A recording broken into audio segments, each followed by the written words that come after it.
MGS2 is in the complete roll with modding right now.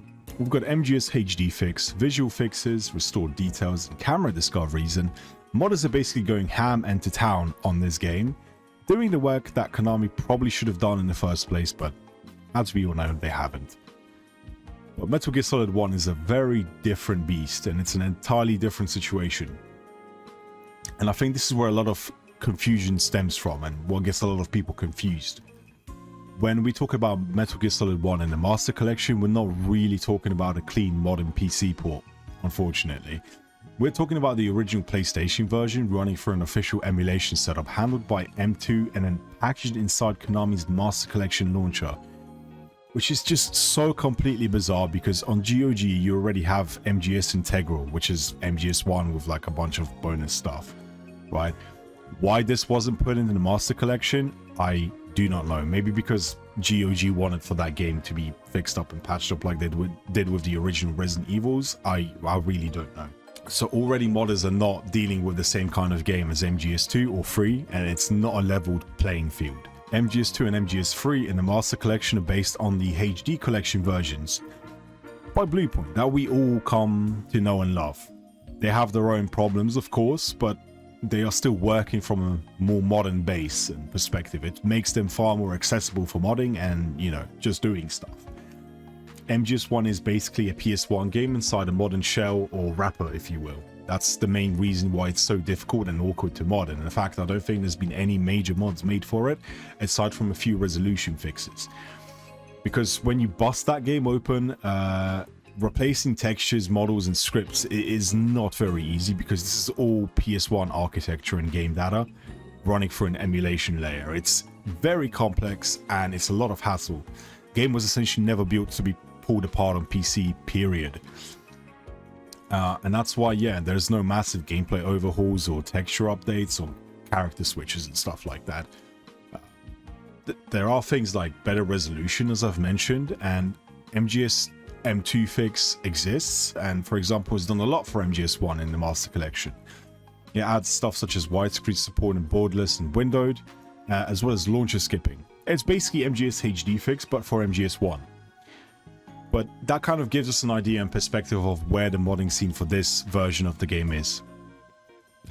A lot of the work is still about making the Master Collection version behave better on modern PCs before anyone can even think about doing more ambitious stuff. That's if we even get more ambitious stuff. The actual MGS1 game data is just a nightmare to deal with because it comes from an old era. It uses a custom archive structure like stage.dir and .dat files. It uses strange texture formats as well from what I've researched, including custom versions of PSX files, and it does actually sound like a nightmare when it comes to modding. I get tired just thinking about trying to mod the game, so even something as simple as an asset replacement, like, you know, updated textures, as I've mentioned, is not a simple, you know, job. And I think this is why MGS1 also kind of doesn't respond to upgrades in the same way a newer game might do. You know, Konami has added higher resolution options to MGS1 in the Master Collection, which is good, but higher resolution can also expose the flaws that were hidden at the original PS1 resolution. You start seeing these seams and texture issues and all the little imperfections that were never meant to be viewed that clearly. Now, this is the main overarching problem with this title or this version of the game. The low resolution, the fixed camera angles, the chunky models and texture wobble, it's all kind of meant to be there as the director intended. And when you try and push this too far with various resolution scalings, it makes things look worse instead of better. So a lot of people, when they ask why MGS1 doesn't have the same kind of modding support or scene, well, it's pretty much this is the reason. Yeah, this is why we don't have like a native PC version in the Master Collection, at least. It's just kind of like an emulation wrapper. So yeah, it's like if you're trying to run a PSX2 or PSX1 game and you're trying to mod it, it's going to be very difficult and very challenging. And you know, it creates a lot of unnecessary work for modders, and I just don't think there's that much more to be done with this version of the game. I did hear a while ago that there was some sort of reverse engineering project happening for MGS1 Master Collection version. But yeah, I don't know where that's up to, or if that's still even happening, or if it was just a rumor. I don't even know what the modding situation is like for the game when you're looking at Integral and the actual native PC port. I'd imagine there are quite a few mods running around. I saw someone on Twitter recently kind of showcased that you can play as Grey Fox, which is really cool. So yeah, it's definitely not impossible to mod.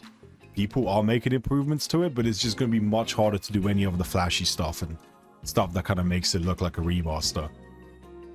You know, MGS2 and 3 are way more open. And there are tools to, you know, kind of bust these games up open and explore them. But with this, Konami really didn't give us a lot of room to experiment. I'm not really sure why they did this with MGS1. Maybe it just cost them less, or maybe GOG wanted Integral on their platform. I really do not know.